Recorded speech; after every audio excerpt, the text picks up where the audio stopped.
Om Asato Ma Sadgamaya Tamaso Ma Jyotirgamaya Mrityor Ma Amritam Gamaya.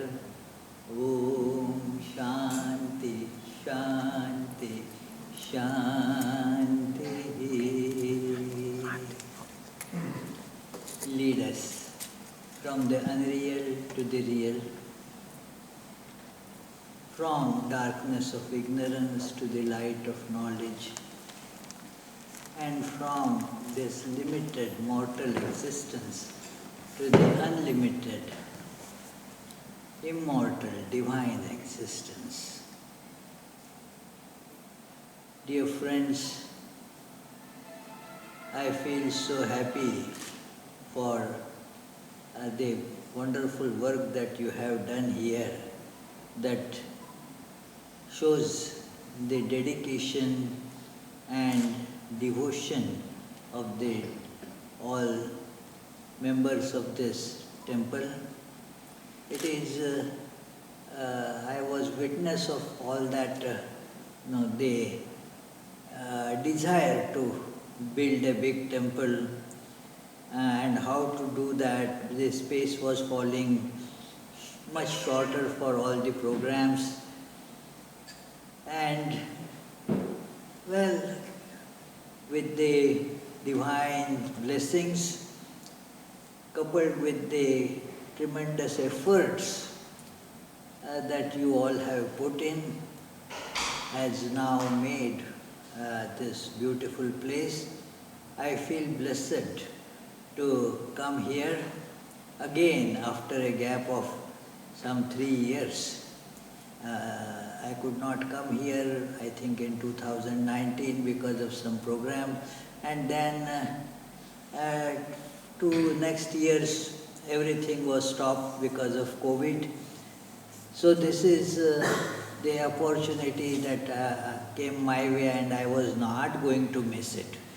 So our Vasant Bhai, he reminded me that, hey, you said you will try to come in October. I said, yes, I remember.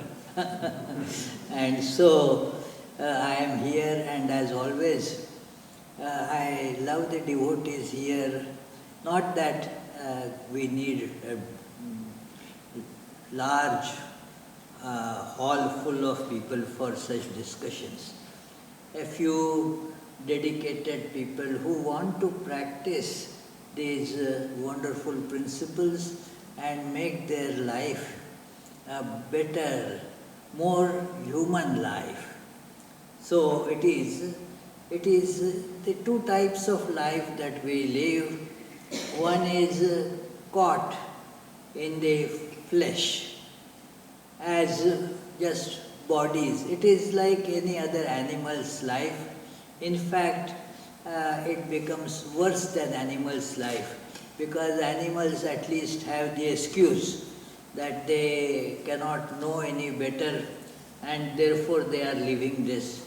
With humans, it is another, the danger is that they have intelligence, they have understanding, but they do not make enough use of it to live the life according to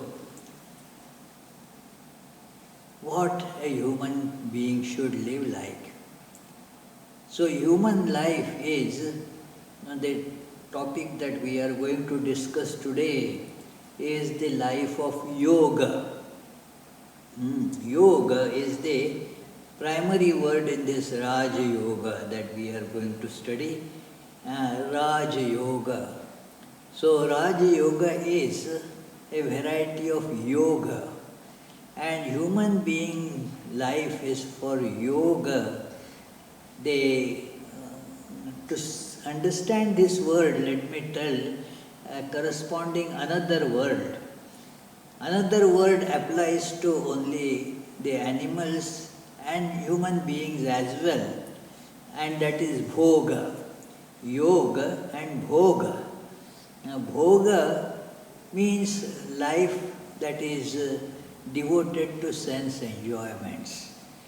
Life that is, led with the idea of running after more sensual pleasures. There is not much thought in it. It is an instinctive, automatic life, animal life. And that leads to what? Bhoga. More and more misery in life. It is the life then is got a bound life. There is no freedom there. So human beings, they are not satisfied with this, and they want their life to be lived in a different manner. They want a goal-oriented life, the life that is oriented, directed towards the ultimate achievement, which is called goal of life. This is a big difference from the way the animals think, or if that can be called thinking. It is human beings, they think and act. And therefore there comes the question of what for? What is this for? The animals, that question doesn't appear. It is the automatic response that this is the food, I have to get it. This is all the natural instincts that I have to fulfill. There is no thought about it. Human beings think, well, what is the ultimate purpose of this? Who am I? What am I going to achieve by all this? This thought leads to what is called the goal. That I want to achieve this at the end of the day, when my life as it moves, it should be directed towards this ultimate purpose of living. And that is the Hindu scriptures, they have called it self-realization, realization of the Atman, or realization of God. All these are actually synonymous.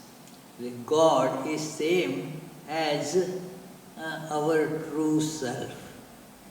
It is like in Bhagavad Gita we read, Aham Atma Gudakesha Sarva Bhutashaya Sthitaha. I am the self residing in all beings. So God is not for Hindus sitting somewhere in the skies and ruling this world. No, God is our very self. God is in everything as their self. So that is why we would answer if somebody asks, even in a village, if somebody asks that where is God?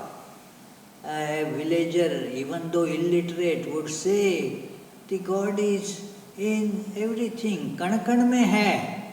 In everything the God is there. There is nothing without God.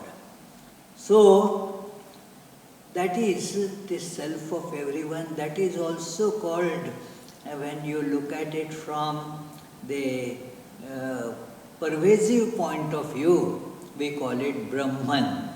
So Atman, Brahman and God, they are ultimately synonymous, and that is the goal of life. To experience that is the goal of life. It is, why that is the goal of life? Because it is only there that all our aspirations find fulfillment. Otherwise, there is no fulfillment in life.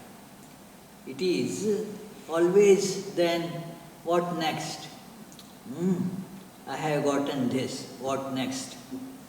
that what next question remains.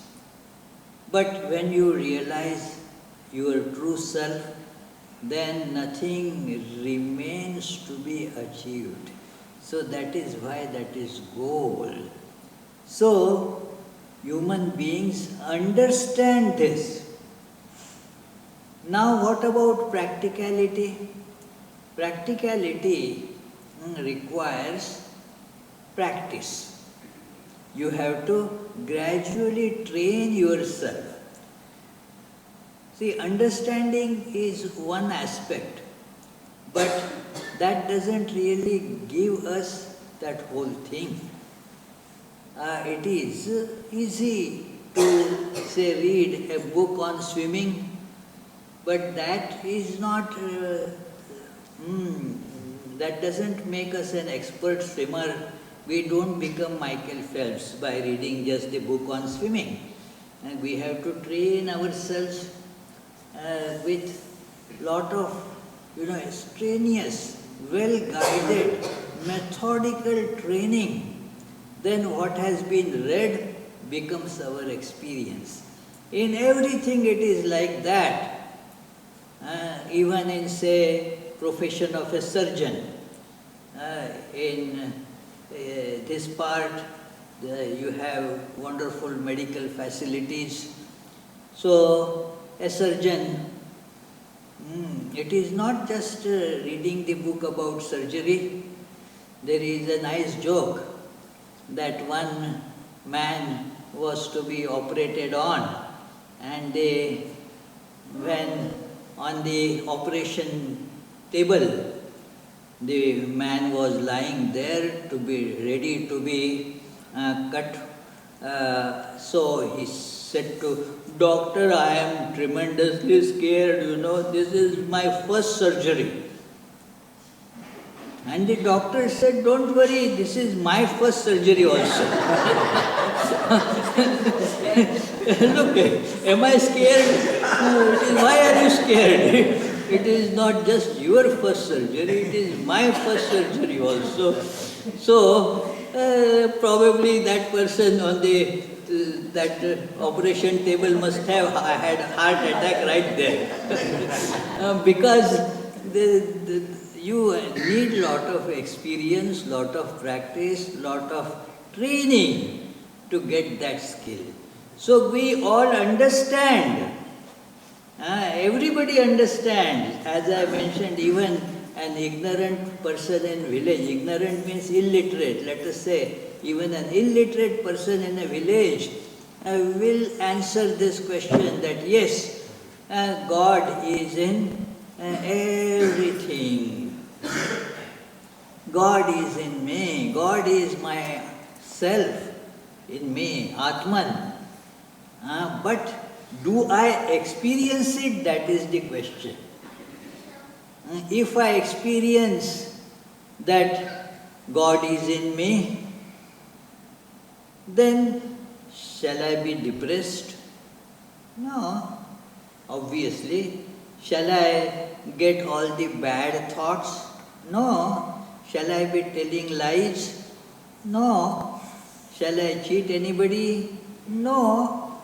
It is, I know God is in me, and yet I really do not know. It is not in my experience, it is not in my behavior, and therefore, even though I know and it is true, God is in me, unless I experience it, I do not get the benefit of it. I do not get the benefit of it. I have to find out how to access that divinity. And that practical science is called yoga, practical training of our being. Our body, our mind need to be properly trained to experience this. This training is called yoga. Again, let me quote from Bhagavad Gita, a very beautiful verse that comes in the second chapter, 39th verse. which says that after telling Arjuna that the Atman is indestructible, Atman is all-pervading, and all those wonderful things about Atman, Lord Krishna kind of noticed that Arjuna is thinking that is all nice, but it is just a theory. We want something practical. Especially it was a battlefield, that Bhagavad Gita is told where? Not in a lecture hall. Arjuna was not being told the Bhagavad Gita, hey, come on, there is a discourse on Bhagavad Gita, Krishna is going to speak. Come, not like that. Battlefield. On the battlefield, when the war is already, about to start, the description is there in Bhagavad Gita, Pravritte, Shastra Sampate, the weapons have been already unsheathed. At that time, do we have, leisure to talk only theory? Something that is of practical importance alone can be spoken of there. So Arjuna might have thought, well, is this the time to talk on all these philosophical matters? And Krishna immediately told, well, you know what I had been telling you earlier as a matter of theory. Esha te abhihita sankhya buddhi. What I was telling you as a matter of intellectual understanding. Now, yoge tu imam shruno. Now, I listen to it as a matter of practical experience. What a great idea, friends. Tremendous idea that unless we learn to execute, that knowledge is of not much use. In fact, we are more at fault because those who do not know, they at least have the excuse what to do. I didn't know. But if I know and still am not executing it, then I am much more at fault. Like somebody didn't know the law and so therefore transgressed the law. Still the person would be in for punishment, but not so much.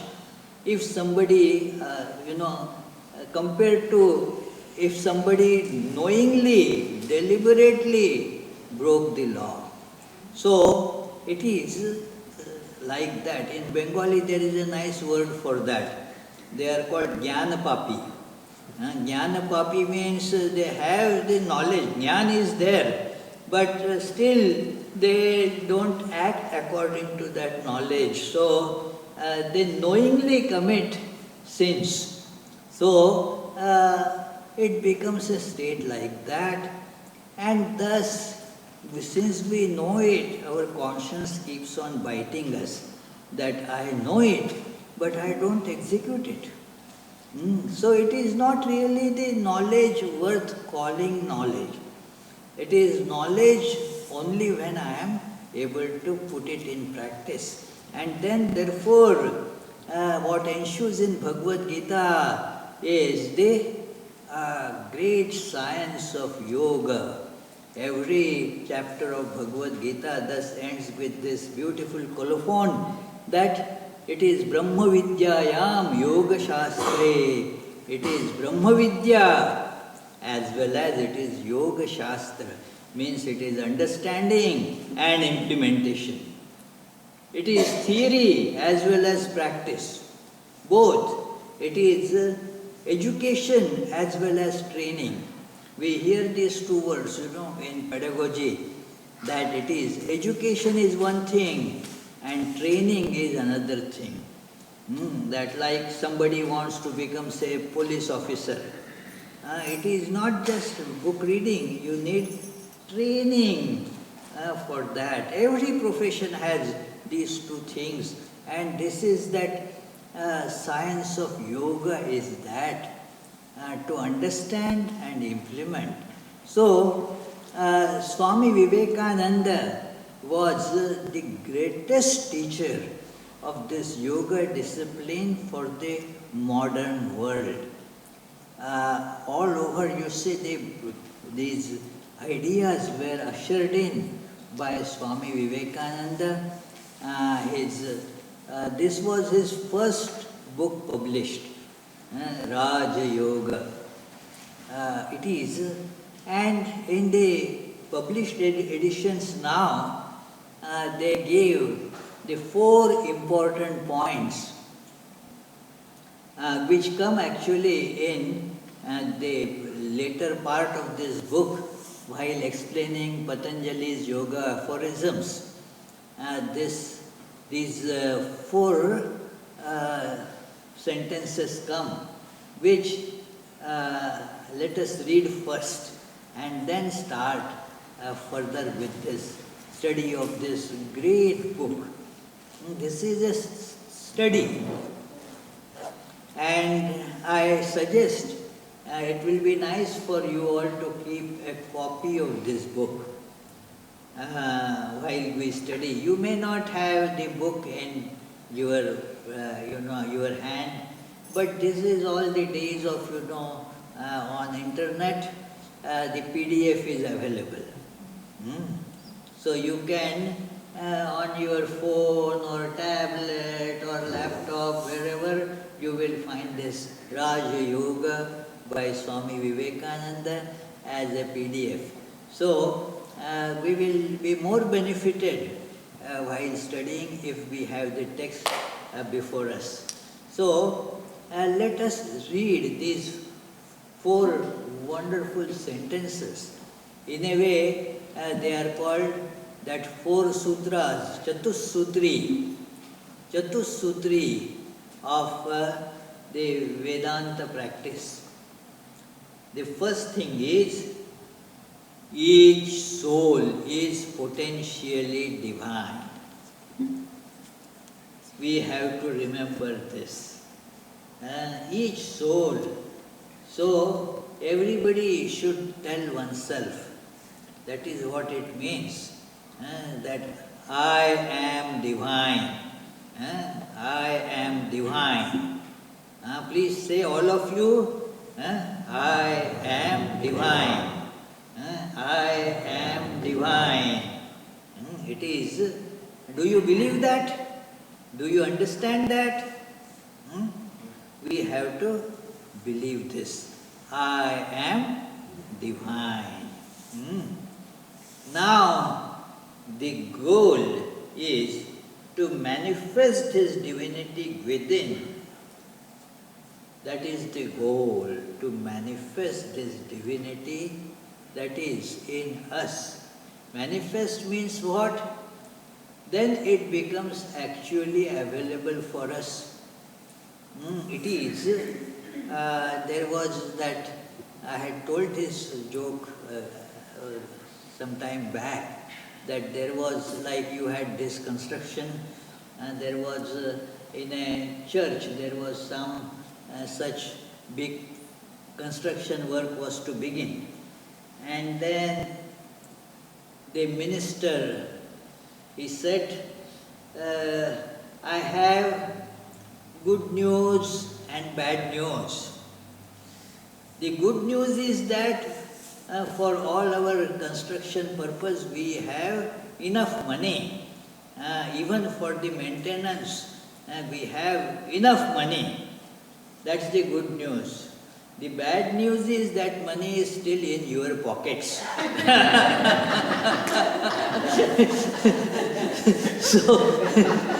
So it has to manifest. Unless it manifests, it is not going to be of much use. It is. That is the fun of money, Money is it is money only when it is spent. Then otherwise it is not money. It is, say I have $100 bill in my pocket. Look, Jesse, I don't have now, but suppose I have $100 bill in my pocket.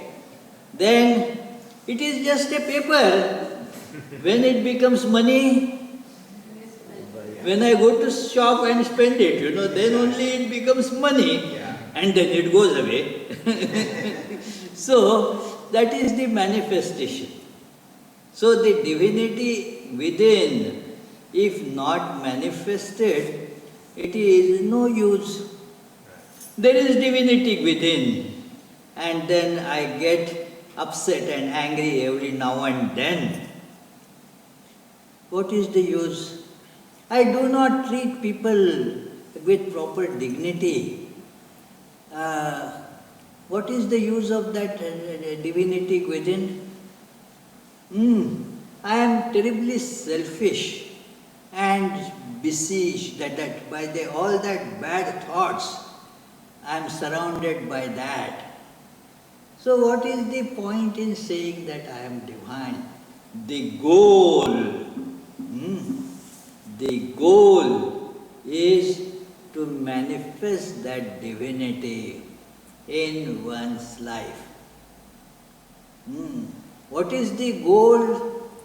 It controls, all our actions and gears us towards that point. You play soccer or basketball. Isha, do you play? Hey, you should play, She swims. She swims, okay. But if you are, say, playing soccer, that it is, the idea is to hit the ball in that goal post on the opposite side. So, all your dribbling and all that is for what? To make the ball go there. So, because that is the goal, that is why people say, hey, goal. In basketball, you put it right there. So, that is to make such movements so that will be achieved. So, our life, everything in our life should be moved in that direction. There is one nice incident that one Swami pointed it out to me in Belur Math, our headquarters. Any of you have gone there? Belur Math or Subodh, you have gone. You have gone. Very good, very good. Did you go? Samrat, did you go? Many times. Many times. Good, yeah. So, maybe the others will gradually think of going. Please do go. So, a very inspirational place. So, I was there, we have our monastic training center there. So, there, because there are about 300 people staying there, so when there is the time for meals, there is a bell there, big bell, and that is tang, tang, tang, tang, tang, tang. Waiting for that bell, people, the Swamis and others, they already have come out of their room and walking around.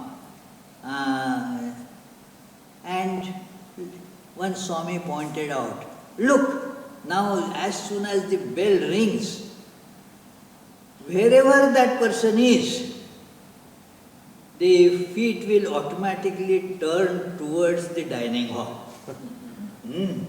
They will move in the direction of the dining hall because that is the goal. All movements will be directed there. So if this manifestation of the divinity is the goal, then all that we do should be directed towards that. That is the meaning of that being the goal. And then second line of this point number 2 is that by controlling nature external and internal. Nature means our natural propensities. that drag us towards the sense objects. Natural propensity like that of say water, and naturally water goes down. It does not go up naturally. You have to put a pump for that. You have to make efforts for that. So naturally what happens to life? It becomes disorganized, disoriented. It just becomes a life embroiled in all, so to say, nonsensical thoughts. So that is how the life becomes if we just follow nature.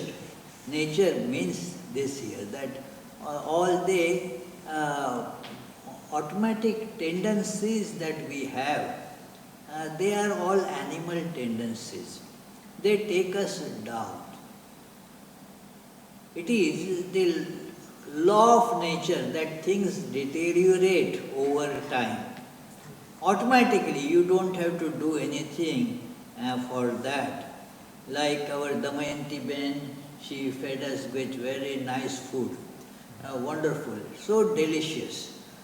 Now keep that food just like that, don't do anything to it. For after 3 days, will it be edible? Maybe edible just for some worms or it won't be edible, because that is how naturally what happens to food. If you want to preserve, then you have to put it in refrigerator or something. That is an effort. You have to put effort in that. So we have to put efforts to control these propensities that are naturally there, which take us to further degradation, deterioration. So it is the effort should be therefore to control them by controlling nature, external and internal. External means physical. Internal means the mental. Physical is that we see, isn't it? It is outside. So it is our body needs to be controlled, and our mind also needs to be controlled. Mind we cannot see. So therefore it is called internal, because we don't see it. Physical is what we see. So that is external, the mind internal. Both they need to be controlled, and thus the divinity will manifest. It is one example given is this, that if there is a pond, but the surface of the pond is covered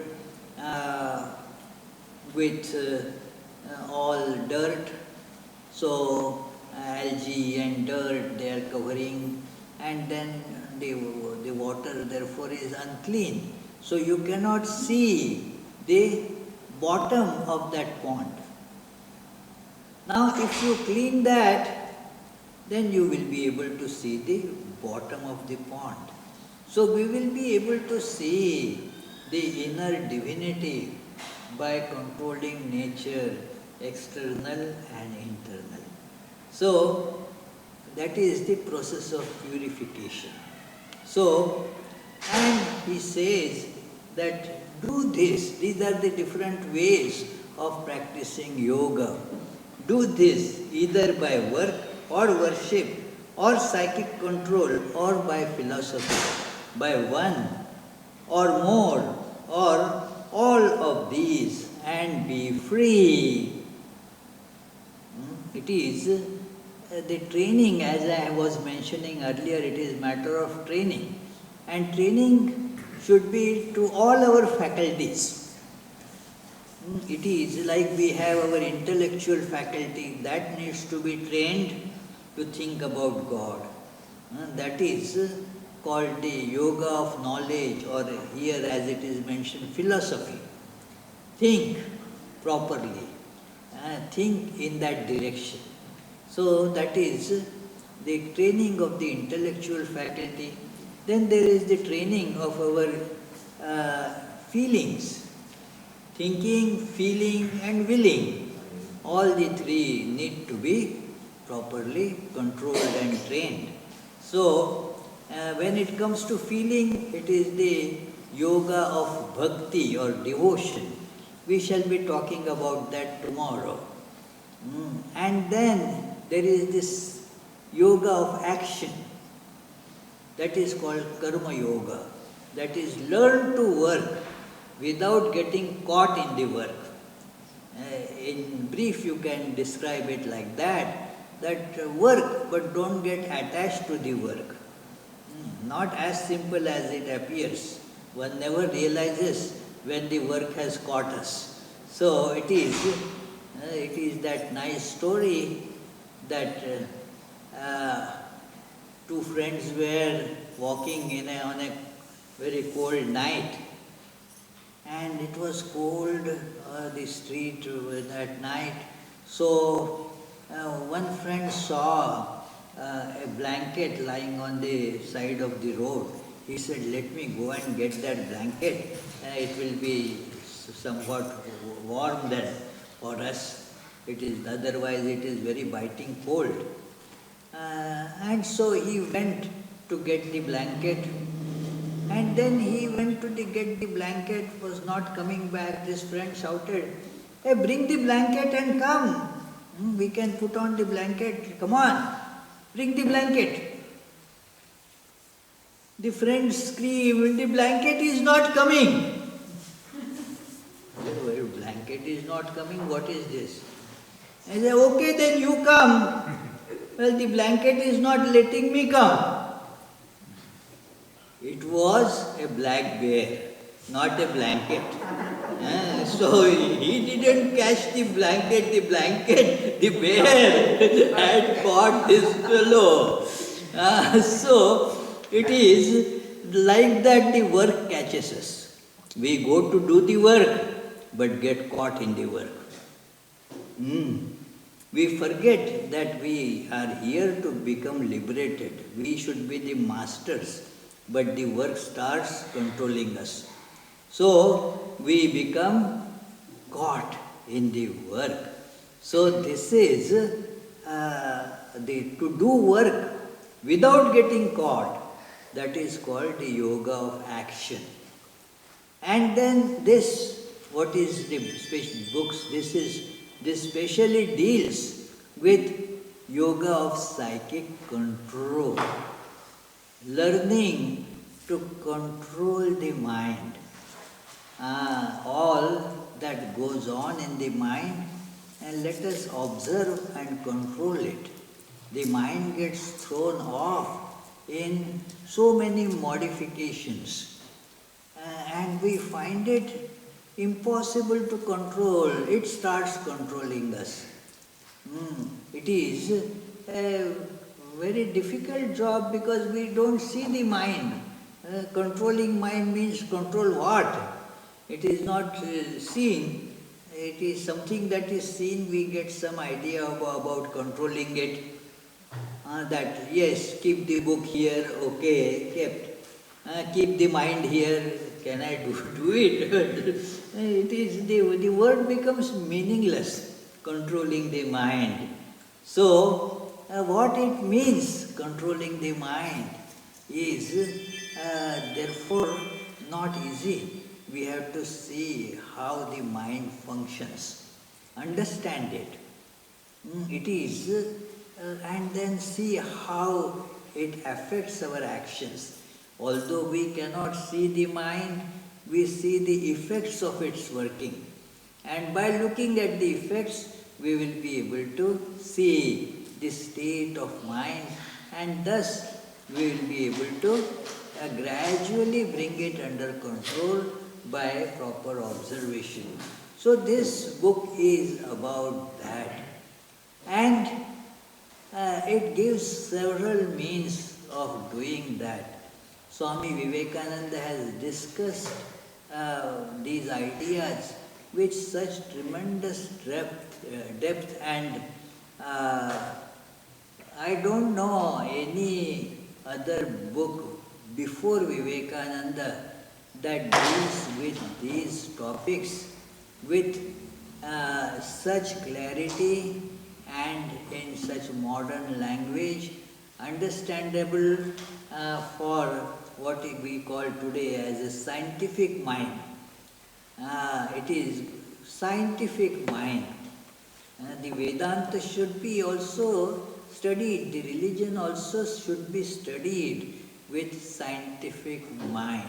This is the point that he brings out in the introduction, that why religion gets a bad name these days.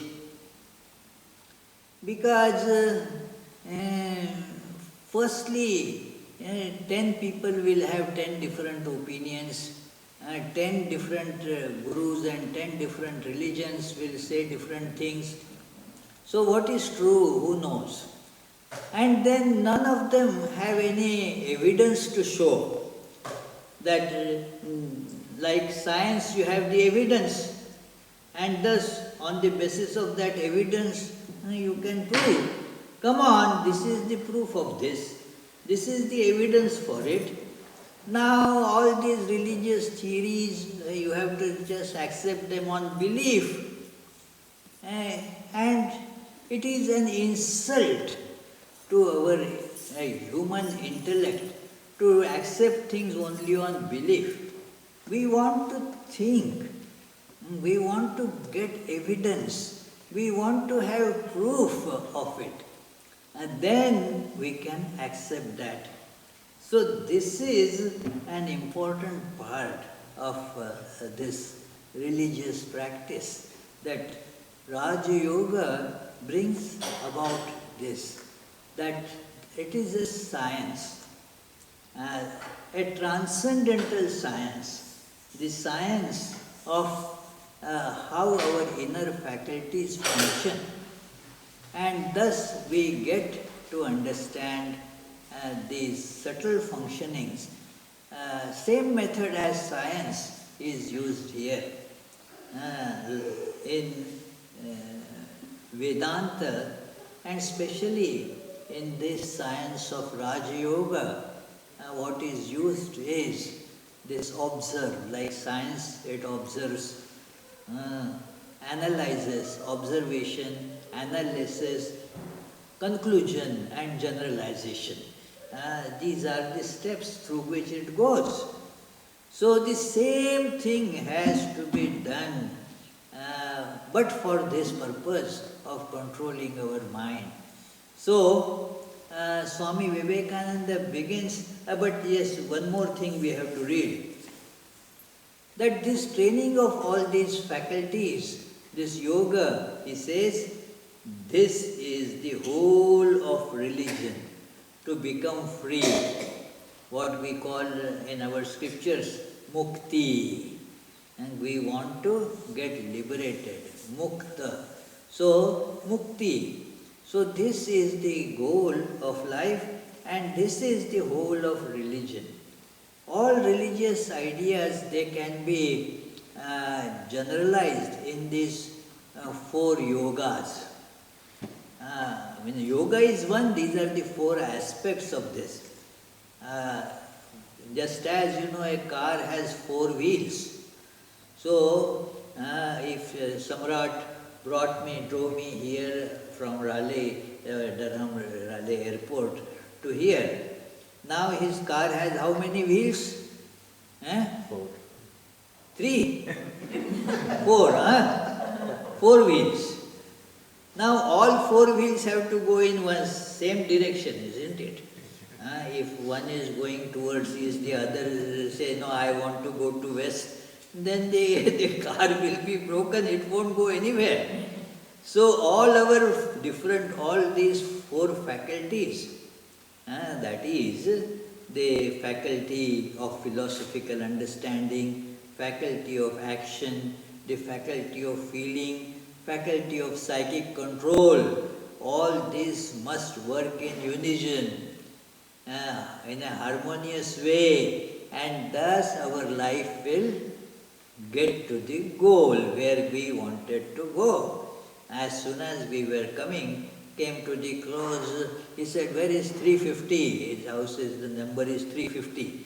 350, oh, right there. So, that's it, we arrived. So, it is like that. We arrive. If we properly train these four wheels of our car and direct them to go on the same track, then we reach the goal. This is the all of religion. Then what other things that we do, they are secondary details. He says that this is the whole of religion. Doctrines or dogmas or rituals or books or temples or forms are but secondary details. Like temple, we have such a nice temple here.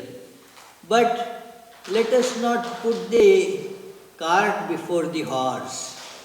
The temple does not make us religious. It is because we are religious, we made the temple for our practice of religion. Let us not think that after building the temple we will be religious. That doesn't happen. It is because we have the religious instinct, religious feeling, so that made us build the temple at a lot of sacrifice, lot of efforts and so forth. So that our desire to experience God will find this manifestation. It will become it will be easier to channel that devotional desire in us. So we build the temple. It's like we want to eat and therefore the food is made. It is never that because the food is made I eat. No. It is, if I am not hungry, even if the food is there, I won't eat. So it is, so to become free, these are the tools for that. That is the goal. Temples, books, the dogmas, all that, the prayers, worships, all that are the secondary details. That doesn't mean they are unimportant. Please don't confuse. Secondary does not mean unimportant. Secondary means important if they help to fulfill the primary purpose.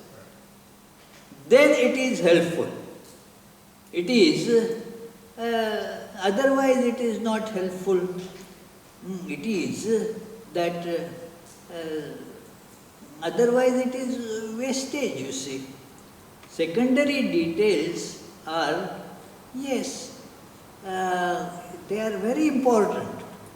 But if for the primary purpose, friends, if the primary purpose is not getting fulfilled, then the secondary details are just meaningless. So, why this is being told is that people get attached to the secondary details and forget the primary goal. Like it is said, it holds in all religions, it is said in some Christian historians said that the church became more important than God. Now what is the use of that church? Similarly, same applies to the temple. If the temple becomes more important than God, then that is not a temple at all. So, we must see the priorities, what is more important. It is a man was medicine, there are different specialities. So one man was hit in the chest with a bullet. Yes, the fellow was just died. And one doctor was called. Hey, doctor, come see. He was an ophthalmologist. He said, oh, the eye is good. Now what is the use of that eye? It is. Now that eye, it doesn't see anymore. So, the primary purpose is to realize God. All these details are important, but they are secondary details. So, we need books, like we study this book, or we study Bhagavad Gita, we study Bible. All these wonderful books are there.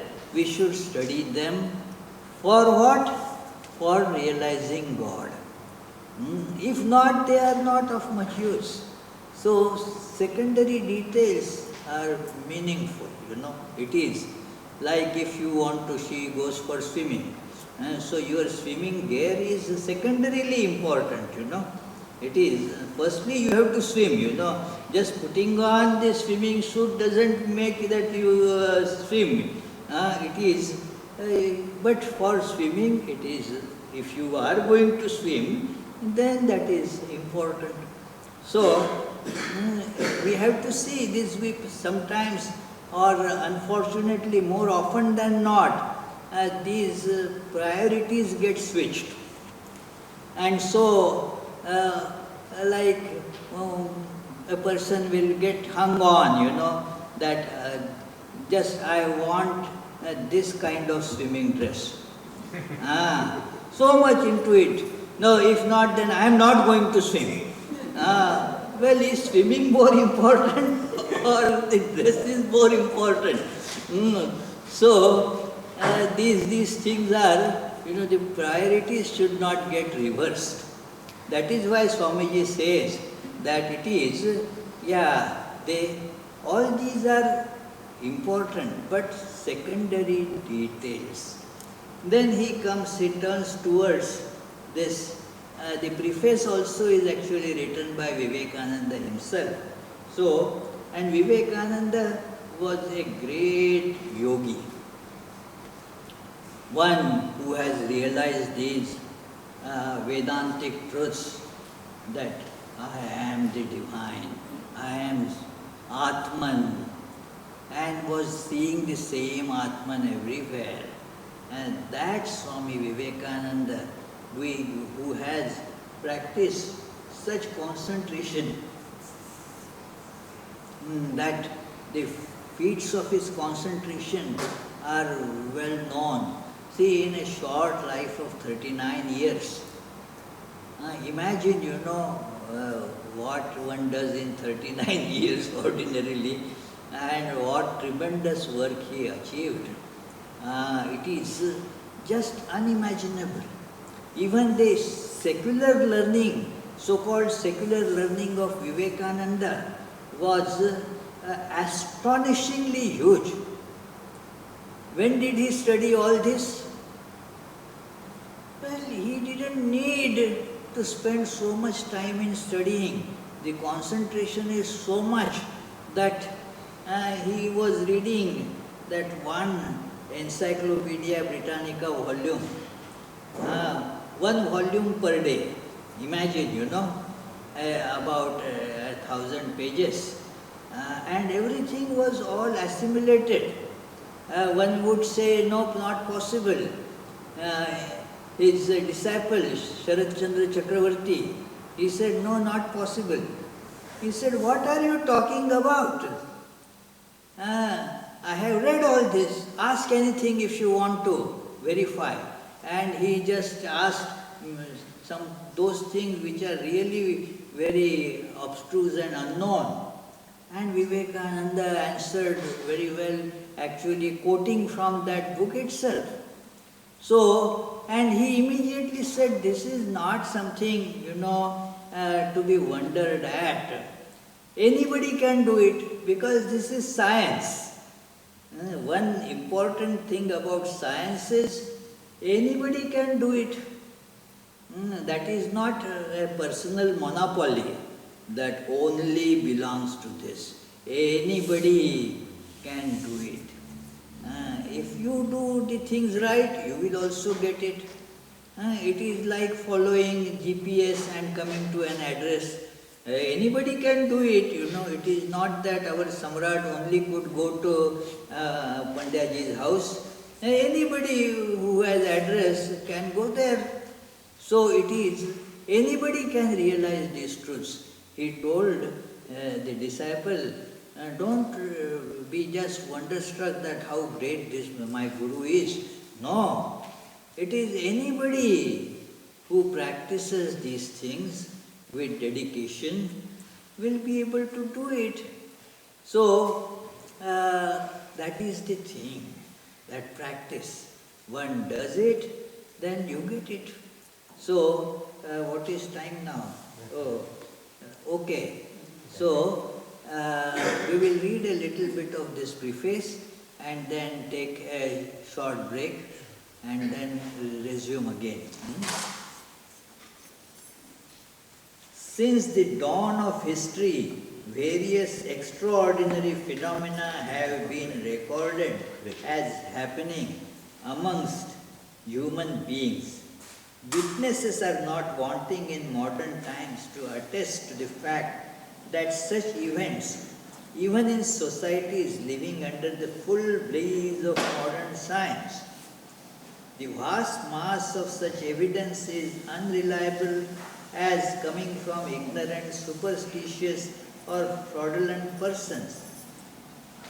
In many instances, the so-called miracles are imitations. But what do they imitate? That is, they are imitations, but imitations of what? And that must be something real there. So, what do they imitate? It is not the sign of a candid and scientific mind to throw overboard anything without proper investigation. He, taunts the so-called surface scientists that it is not a sign of candid scientific mind to throw off the facts overboard just because they don't fit in your theory. It is, the theories have to change if the facts don't fit in it. Not that you discard the fact because they don't fit in the theory. So, this is how actually the growth of science has occurred by changing the theories to accommodate the new facts. So, Swami Vivekananda says, this extraordinary phenomena, that also must find accommodation. And these extraordinary, he says, in India, they have been classified, they have been studied, and so forth. We shall read it after this short 10 minutes break.